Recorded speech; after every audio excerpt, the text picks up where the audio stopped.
In 3, 2, 1, fight. There we go. Stumpy Unleashed spun up, coming in. Beaky trying to get behind him. Both of these robots quite nimble. And looks like Beaky able to get underneath the weapon of Stumpy Unleashed. He does have a little wedge to try and drive his opponent into it, but it looks like the wedge on the Beaky is lower. And there you can see he's trying to use the beak to lift him up, get him off his wheels. But usually what ends up happening is he lifts his own butt up in the air rather than lifting his opponent, who bounces off the unforgiving red hazard over there and almost into the blue push-out, but not quite. Now both lining up in front of the blue push-out. Beaky on the wrong side of it, spinning around on top of each other.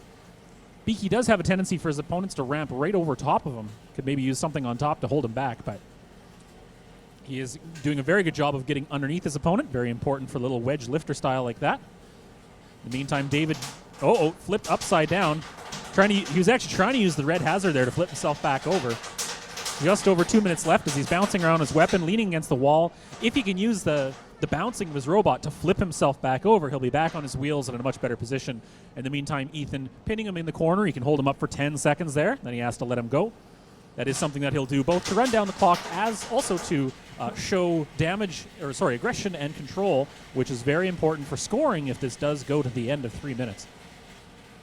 And now Beaky trying to get underneath his opponent once again. Stumpy Unleashed bouncing around. That little weapon not quite stable and not quite level, so it's kind of vibrating the entire robot, but if it can hit his opponent, it's going to hurt. But he's having trouble actually getting a hit on his opponent because he keeps ramping up on that low wedge on the front of Beaky.